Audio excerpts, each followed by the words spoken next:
Salut! Alors, notre leçon d'aujourd'hui est la phrase verbale et non verbale. On va commencer par la phrase verbale.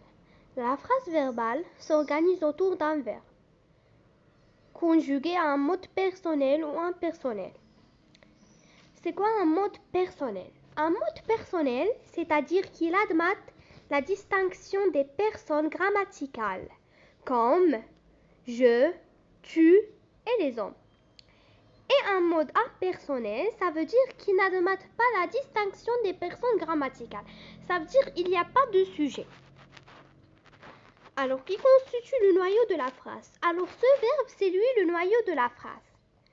Par exemple, un requin a attrapé un plongeur. A attrapé, c'est le verbe, c'est le noyau de la phrase. Une autre phrase, ou un autre exemple, foyer tout de suite. Foyer, c'est le verbe. Alors, dans la première phrase, on a donné un verbe dans un mode personnel. Et le sujet, c'est le requin. Mais dans la deuxième phrase, on a donné un exemple dans un mode impersonnel parce qu'il n'y a pas de sujet. Il y a seulement le verbe. Et c'est une phrase à l'impératif sans sujet exprimé. Maintenant, on va y aller à une phrase non verbale qui s'organise autour d'un mot, soit un nom par exemple ou un adjectif. Autre qu'un verbe, ça veut dire un mot sauf c'est pas un verbe. Alors un requin, ils ont donné des exemples. Un requin, c'est un nom. Incroyable, c'est un adjectif. Alors une phrase nominale a pour noyau un nom. On va voir des exemples.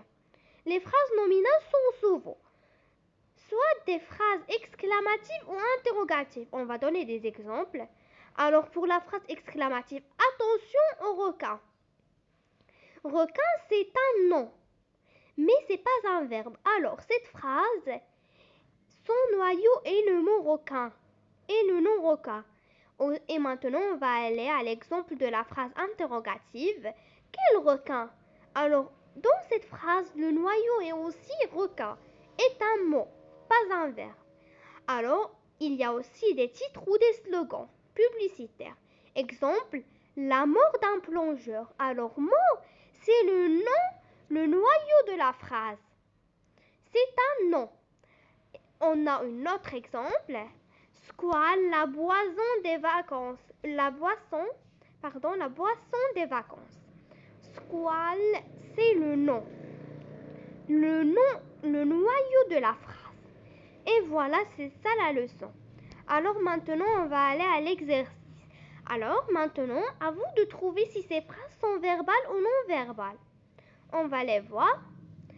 Premièrement, large victoire de l'équipe de France olympique. Alors c'est vous de dire, vous pouvez arrêter la vidéo et voir et faire les exercices. Buvez léger, éliminez. La troisième phrase, la tisane, rien de tel. La quatrième phrase, les joueurs rouges connaissent la défaite sur leur pelouse. Cinquième phrase, les bijoux de la reine ont été volés cette nuit. La sixième phrase, vol des bijoux de la reine cette nuit. La septième phrase, quel beau soleil. La huitième phrase, il pleut à Sceaux. Et la neuvième phrase, la chance est avec nous. Alors maintenant, on va aller à la correction. Si vous voulez faire ces exercices, vous pouvez arrêter la vidéo. Et voilà la correction. Alors, on va voir pourquoi on a fait cette correction. Alors, la première phrase, c'est large victoire, l'équipe de France olympique. C'est une phrase non verbale. Pourquoi? Est-ce qu'on voit dans cette phrase un verbe? Non. Alors, si dans une phrase, il n'y a pas un verbe, alors c'est une phrase non verbale. On va voir la deuxième phrase. Buvez léger, éliminez. C'est une phrase verbale. Pourquoi? On a un verbe et on a quand même deux verbes. Buvez, c'est le verbe boire. Et éliminer, c'est le verbe éliminer. La troisième phrase. La tisane, rien de tel. C'est une phrase non verbale. Pourquoi? Est-ce qu'il y a un verbe? Non. Le noyau de cette phrase est la tisane. Alors la quatrième phrase, les joueurs rouges connaissent la défaite sur leur pelouse. C'est une phrase verbale. Pourquoi? Parce que le noyau de cette phrase est un verbe. Quel est ce verbe? c'est le verbe connaissent. Connaissent, voilà. Les joueurs roses, c'est le sujet et connaissent, c'est le verbe. Alors, les bijoux de la reine ont été volés cette nuit. C'est une phrase verbale. Pourquoi? Parce qu'il y a un verbe, c'est ont été volés. Et son sujet est les bijoux de la reine. La 6e phrase, vole des bijoux de la reine cette nuit. C'est une phrase non verbale. Pourquoi? Parce qu'il n'y a pas de verbe. Quel beau soleil. C'est une phrase non verbale. Pourquoi? Parce qu'il n'y a pas de verbe. Il pleut à Sceaux, c'est une phrase verbale. Pourquoi? Parce qu'il y a un verbe, c'est le verbe pleut. Pleuvoir. Et son sujet, c'est il. La 9e phrase, c'est la chance est avec nous. C'est une phrase verbale.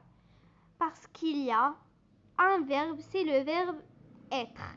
Conjugué à la 3e personne du singulier. Et son sujet est la chance. Et voilà, on a terminé notre leçon. J'espère que vous nous aidez à agrandir notre chaîne.